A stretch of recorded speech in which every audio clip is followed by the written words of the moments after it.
नमस्कार दोस्तों। Black hole पूरे ब्रह्मांड में सबसे अजीब, सबसे सघन और सबसे चमत्कारिक ऑब्जेक्ट्स में से एक हैं। ये ह्यूज अमाउंट्स ऑफ मास को एक बेहद ही छोटी मात्रा में केंद्रित करते हैं, जिसे हम सिंगुलैरिटी के तौर पे जानते हैं। और ये इवेंट होराइजन से घिरे होते हैं, जहाँ से कुछ भी बच नहीं सकता। जब भी कोई चीज इसके बहुत करीब आती है तो ब्लैक होल से आने वाली ताकतें उसके टुकड़े टुकड़े कर देती हैं। जब कोई भी मैटर, एंटी मैटर या रेडिएशन इवेंट होराइजन को पार करता है तो वो सीधे सेंट्रल सिंगुलैरिटी पे गिर जाता है, जिससे ब्लैक होल बड़ा हो जाता है और उसका मास भी बढ़ जाता है। ये सभी प्रॉपर्टीज ब्लैक होल के बारे में सही हैं, लेकिन इससे जुड़ा एक विचार है जो पूरी तरह से काल्पनिक है कि ब्लैक होल अपने आसपास के मैटर को अपने अंदर खींच लेते हैं।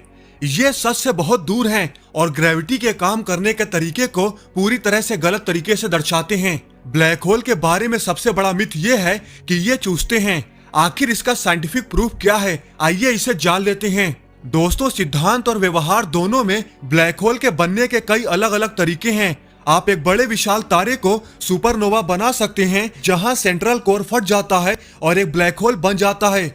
आप दो न्यूट्रॉन स्टार को भी मर्ज होते हुए देख सकते हैं, जहां वे एक स्पेसिफिक मास की सीमा को क्रॉस कर जाते हैं, तब भी वे एक ब्लैक होल बन जाते हैं। या तो फिर एक सुपर मैसिव तारा हो या सिकुड़ती गैस का एक विशाल बादल, ये डायरेक्टली कोलैप्स होकर भी सीधे एक ब्लैक होल में ढह जाते हैं। अंतरिक्ष में पर्याप्त मात्रा में कॉन्सेंट्रेटेड वॉल्यूम में पर्याप्त मास होने पर इसके चारों ओर एक इवेंट होराइजन बनेगा। इस इवेंट होराइजन के बाहर से आप अभी भी बच सकते हैं अगर आप प्रकाश की गति से ब्लैक होल से दूर चले जाते हैं। लेकिन अगर आप इवेंट होराइजन के भीतर मौजूद हैं तो अल्टीमेट कॉस्मिक स्पीड लिमिट पर चलते हुए भी आप जो भी रास्ता अपना सकते हैं वो आपको सेंट्रल सिंगुलैरिटी की ओर ही ले जाएगा। ब्लैक होल के इवेंट होराइजन के भीतर से कोई भी नहीं बच सकता।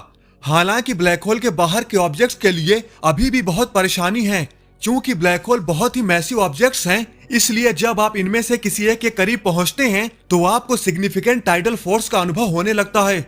आप शायद चंद्रमा के टाइडल फोर्सेस और पृथ्वी के साथ उसके प्रभाव से सर्वाधिक परिचित होंगे। निश्चित रूप से ऑन एवरेज आप चंद्रमा को एक पॉइंट मास और पृथ्वी को एक पॉइंट मास के रूप में मान सकते हैं, जो 3,84,400 किलोमीटर की दूरी पर मौजूद है। पृथ्वी के कुछ हिस्से दूसरों की तुलना में चंद्रमा के करीब होंगे, जबकि कुछ हिस्से दूर होंगे।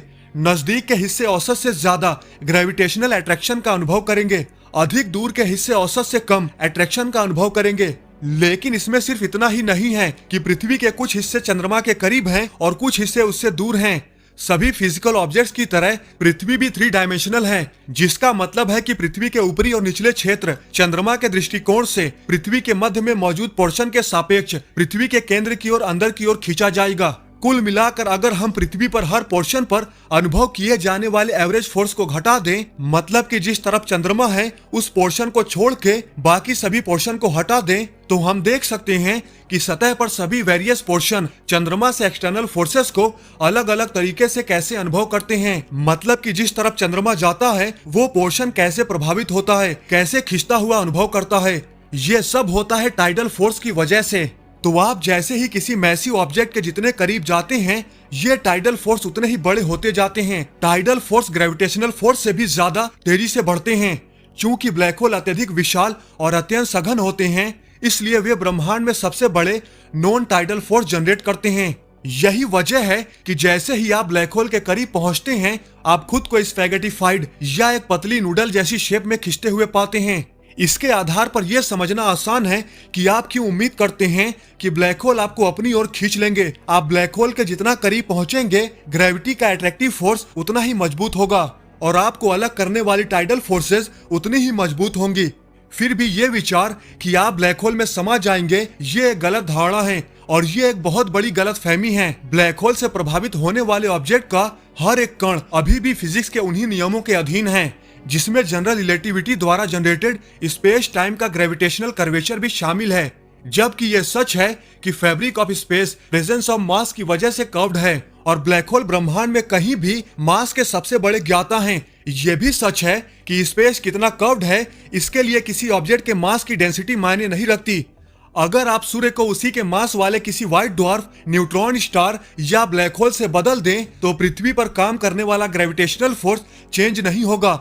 ये टोटल मास है जो आपके आसपास के स्पेस को मोड़ता है। डेंसिटी का प्रैक्टिकली इससे कोई लेना देना नहीं है। दूर से देखने पर ब्लैक होल ब्रह्मांड में मौजूद किसी भी अन्य मास की तरह ही होता है।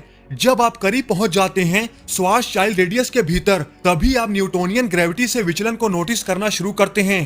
टाइडल फोर्स की वजह से नजदीक आने वाले ऑब्जेक्ट्स टूट जाते हैं और ब्लैक होल के चारों ओर अक्रीशन डिस्क के रूप में एकत्रित मैटर की वजह से एडिशनल इफेक्ट भी मौजूद हो सकते हैं, जैसे कि मैग्नेटिक फील्ड, फ्रिक्शन और हीटिंग। इन एडिशनल अट्रैक्शन की वजह से कुछ मैटर धीमे हो जाते हैं और अंततः ब्लैक होल द्वारा निगल लिए जाते हैं, लेकिन भारी मात्रा में अभी भी मैटर बचे रहते हैं।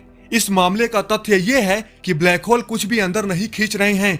ऐसा कोई फोर्स ही नहीं है जो ब्लैक होल लगाता है और नॉर्मल ऑब्जेक्ट जैसे कि चंद्रमा, ग्रह या तारे नहीं लगाते। इन दी एंड ये सब सिर्फ ग्रेविटी करती है, जो ब्लैक होल से लेकर नॉर्मल ऑब्जेक्ट तक सभी लगाते हैं। बस सबसे बड़ा डिफरेंस ये है कि ब्लैक होल ज्यादातर ऑब्जेक्ट की तुलना में डेंसर होते हैं और बहुत कम जगह घेरते हैं और किसी भी अन्य सिंगल ऑब्जेक्ट की तुलना में कहीं अधिक भारी होने में सक्षम होते हैं। हमारे सौर मंडल में सभी ग्रह सूर्य की परिक्रमा ठीक से करते हैं, लेकिन अगर आप सूर्य को मिल्की वे के केंद्र में मौजूद ब्लैक होल से बदल दें, जो हमारे सूर्य से 40 लाख गुना से ज्यादा भारी है, तो इसका टाइडल फोर्स सभी ग्रहों को तोड़ने के लिए पर्याप्त मजबूत होगा, जहां ये ब्लैक होल की अक्रीशन डिस्क का हिस्सा बन जाएंगे। ग्रेविटेशनल, इलेक्ट्रिक और मैग्नेटिक फील्ड्स के प्रेजेंस में पर्याप्त फ्रिक्शन, हीटिंग और एक्सेलरेशन की वजह से जो कि मैटर जनरेट करते हैं, अंततः वे अंदर गिर जाएंगे और निगल लिए जाएंगे। ब्लैक होल केवल इसलिए मैटर को अंदर खींचते हुए दिखाई देते हैं क्योंकि वे बहुत ही मैसिव होते हैं। अंत में हमारे पास केवल फोर्स ऑफ ग्रेविटी और कर्व्ड स्पेस टाइम होगा जो उन मासेस के प्रेजेंस से उत्पन्न होगा।